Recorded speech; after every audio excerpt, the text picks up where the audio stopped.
नमस्ते, मैं रमा वल्लभन बोल रहा हूँ। साहित्य और प्रबंध इसके बारे में और एक चीज़ शेयर करना चाहता हूँ। अभी इसमें मेजरमेंट सिस्टम एनालिसिस। अभी इसके पहले हमें एडवांस प्रोडक्ट क्वालिटी और APQP, production part approval process, PPAP, failure mode effect analysis, FMEA करके ये चीज़ों को देखा था कि ये सब IATF 16949 करके ऑटोमोटिव स्टैंडर्ड में हुए कोर टूल्स करके 5 कोर टूल्स है। उसमें से ये सारा चीज़ FMEA, APQP, PPAP, MSA और एक चीज़ SPC स्टैटिस्टिकल प्रोसेस कंट्रोल करके 5 चीज़ है कोर टूल्स करके। अभी तक तो FMEA, APQP, PPAP को देखा था। अभी हमें मेजरमेंट सिस्टम एनालिसिस MSA को देखने वाला है। तो मेजरमेंट सिस्टम एनालिसिस के बारे में तिरुवल्लुवर ने क्या बोला है? பிறன்பழி கூறுவான் தன்பழி யுள்ளம் திறன் தெரிந்து கூறப்படும்। பிறன்பழி கூறுவான் तनपழி युल्लुम तिरन தெரிந்து கூறப்படும்। यानी हमें और किसी के बारे में हमें बुरा कुछ बोल रहे हैं, जब हमें दूसरों के बारे में बुरा मान के बोलते हैं, हमारे बारे में भी और किसी लोग बोल सकता है। तो हमें पहले दूसरों को बोलने के पहले हमारे पास कितने का बुराई है करके इन सबको सोच समझ के करना है। If one blames or criticizes others, he would be criticized and blamed by others. ये MSA में कैसे संबंध हो रहे हैं, मेजरमेंट सिस्टम में कैसे संबंध हो रहे हैं?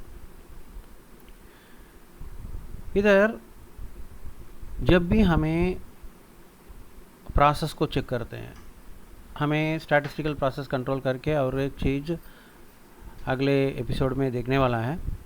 तो जब हमें प्रोसेस को चेक करते हैं, प्रोसेस को चेक करने के पहले हमें प्रोसेस को चेक करने के लिए हमें कुछ इक्विपमेंट्स को यूज़ करते हैं। जब हमें इक्विपमेंट्स को यूज़ करते हैं, जो वो सब इक्विपमेंट्स अच्छा है कि नहीं, ठीक से वो मेजर करेगा कि है नहीं, ये सब जानना है। जब हमें इक्विपमेंट को यूज़ करते हैं, मेथड कुछ यूज़ करते हैं, मेजर करने के लिए कुछ मेथड यूज़ करते हैं, ये सब अच्छा है, ठीक है, सही है, ये सब कैसे जानना है? अगर वो सब सही नहीं रहेगा तो हमें जो भी हमें मेजर करते हैं वो सब बराबर नहीं आएगा, और वो मेजरमेंट को लेके हमें कुछ डिसीजन लेंगे, वो सब ठीक नहीं होगा, गलती होगा। तो इसलिए जब भी हमें इक्विपमेंट को यूज़ करते हैं, इक्विपमेंट को मेजरमेंट के लिए यूज़ करते हैं, उसको पहले वो सारा इक्विपमेंट सही है कि नहीं करके देखना है। तो इधर हमें टर्मिनोलॉजी करके 2 चीज़ को हमें जानेंगे।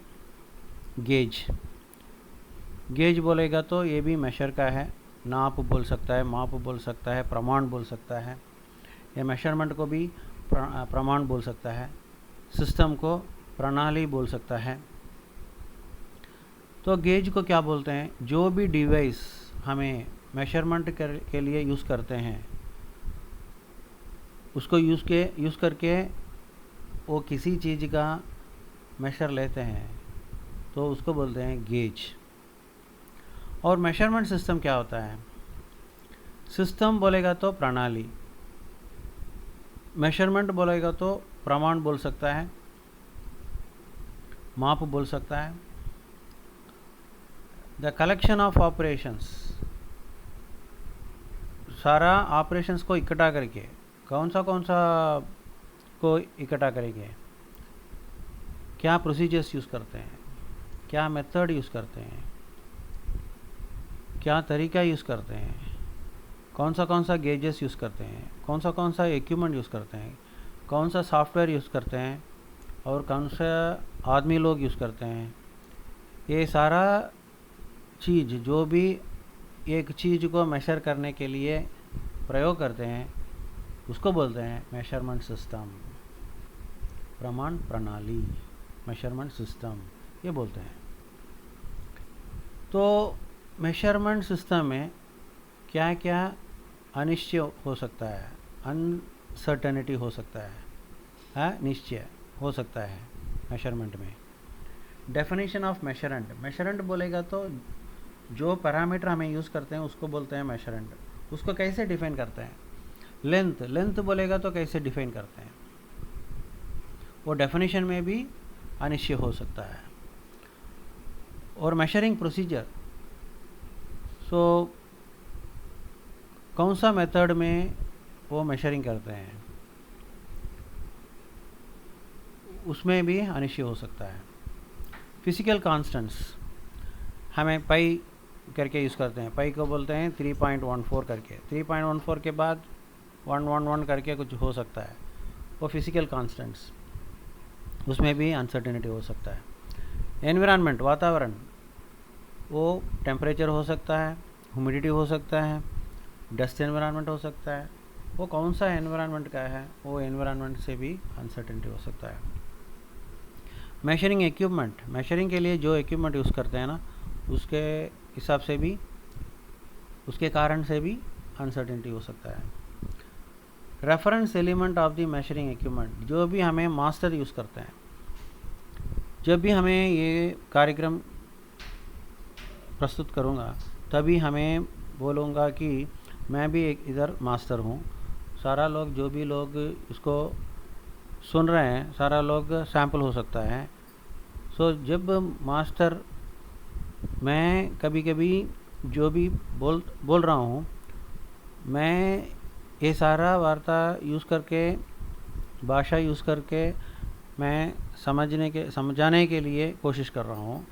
कभी कभी ऐसा हो सकता है कि जो भी हमें समझाने के लिए कोशिश किया, लोग जो भी उसको सुनते हैं ना तभी वो गलती समझ सकता है, या मैं भी जब बोल रहा हूँ तभी गलती भी बोल सकता है, उसमें भी अनसर्टेनिटी हो सकता है।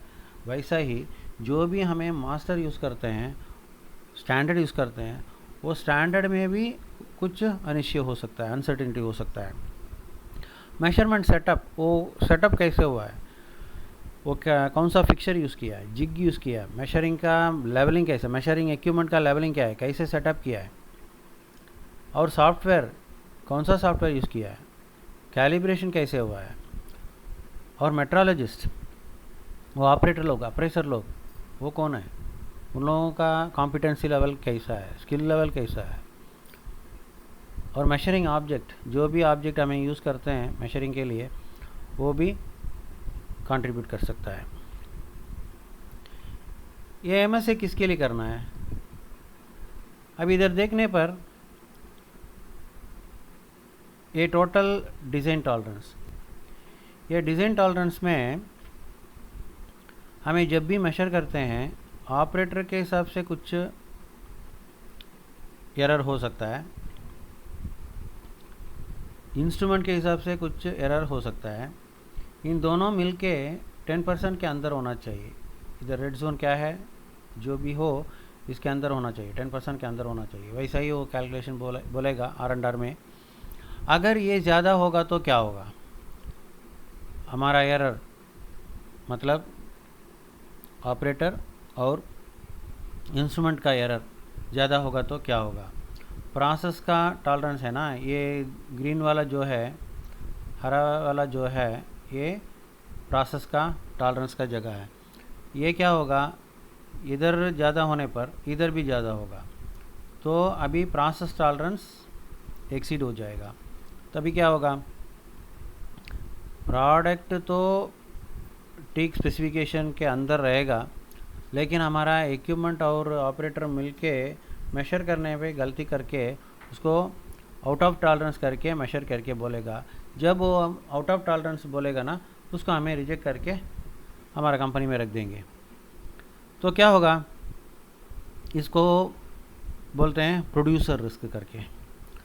मतलब जो भी ओके है, ओके को हमें रिजेक्ट करते हैं, जो सही है उसको रिजेक्ट करते हैं। सो रिजेक्ट करने पे क्या क्या होता है, पीस रेट में जो हमें भेजना है वो सब अभी वजन करके भेज देंगे। पीस रेट अगर समझिए 1000 रुपया, वजन करने पर क्या होगा, ज़्यादा स्क्रैप में जाएगा, ये सब स्क्रैप में जाएगा। उधर वजन करके उसको बोलते हैं 1 केजी के लिए 10 रुपया लूँगा करके ले जाएंगे लोग। तो हमको हमारा कंपनी को ज़्यादा डैमेज होगा। क्या डैमेज, लॉस होगा। तो एमएसए में इतना चीज़ें हैं, ये चीज़ों को चेक करना है। ये क्या है, हमें इधर 4 भाषा में दिया है, तमिल, तेलुगु, हिंदी, अंग्रेजी में दिया है। अंग्रेजी में बोलते हैं बयास को बोलते हैं पक्षपात। बयास को बोलते हैं पक्षपात। मतलब अगर समझिए आपके दोस्त हैं, वेरी क्लोज दोस्त हैं, वो दोस्त के बारे में और एक आदमी आके बोलते हैं, कुछ बुरा चीज़ बोलते हैं उसके बारे में। आपको तो मालूम होगा कि ठीक है, ये आदमी तो ऐसा नहीं बताने का, फिर भी ये ऐसा बोला है, इसके पास ये तो गलती किया है, फिर भी ना आप आपके दोस्त को ऐसा नहीं छोड़ेंगे। आप दोस्त के बारे में बोलेंगे कि नहीं वो ऐसा गलत मत समझिए, ये ऐसा समझ के नहीं बोला होगा, हमको मालूम है हमारा दोस्त के बारे में, ऐसा बोलेंगे। तो ट्रू मीनिंग तो और किसी है, आप हमें उसको और एक बोलेंगे। तो ये गैप जो है उसको बोलते हैं बायस। हमारा स्टैंडर्ड का जो आना है, अगर समझिए एक स्टैंडर्ड है, वो स्टैंडर्ड पीस एक चीज़ को 10 करके मेशर करते हैं, हमारा इक्विपमेंट 10.1 करके मेशर करते हैं, मतलब 0.1 इज़ दी बायस। तो बायस एक चीज़ है। और दूसरा है अनिश्चित, मतलब अनसर्टेनिटी। सो कभी कभी क्या होता है, सारा चीज़ ठीक रहेगा, फिर भी गलती होने का संभावना है, किसी के कारण ये गलती होने का संभावना है, इसको बोलते हैं अनसर्टेनिटी। और स्टेबिलिटी क्या है, आज एक चीज़ को हमें 10 करके मेशर करते हैं, या 10.1 करके मेशर करते हैं, कल भी वो 10.1 मेशर करना है, परसों भी 10.1 मेशर करना है, अगले हफ्ते में भी 10.1 मेशर करना है, अगले महीने में भी 10.1 मेशर करना है। तो over a period of time एक ही रीडिंग देना है, उसको बोलते हैं स्टेबिलिटी।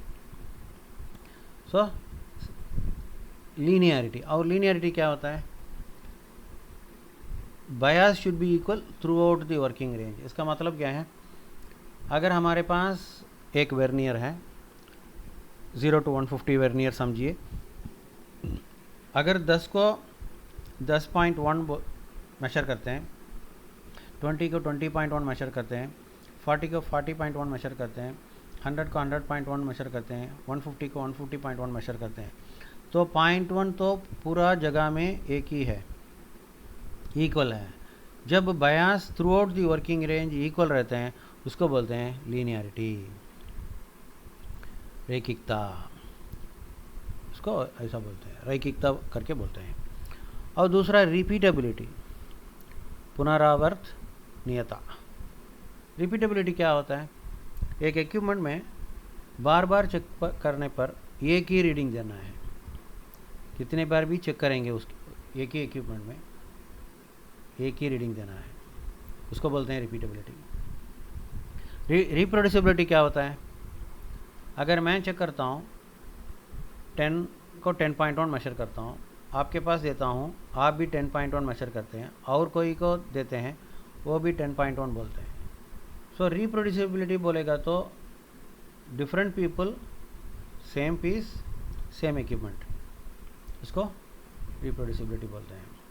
सो जितने लोग मेजर करते हैं करेंगे एक ही रीडिंग देना है। सो इसके पीछे ज़्यादा कुछ कैलकुलेशंस हैं, ये सब कैलकुलेशन करके वो इक्विपमेंट को क्वालिफाई करना है। जब इक्विपमेंट सारा मेथड सारा सिस्टम प्रणाली सब कुछ को क्वालिफाई करने के बाद जब वो प्रोसेस को मेजर करने के लिए देंगे तभी हमको सही मेजरमेंट आएगा। उसके ऊपर जब हमें डिसीजन लेंगे ये सब सही होगा। तो ये है MSA में हुए चीज़ों देखा है। अगर आपको ये वीडियो पसंद रहेगा तो लाइक कीजिए, कमेंट कीजिए, शेयर कीजिए, सब्सक्राइब कीजिए। बहुत बहुत धन्यवाद।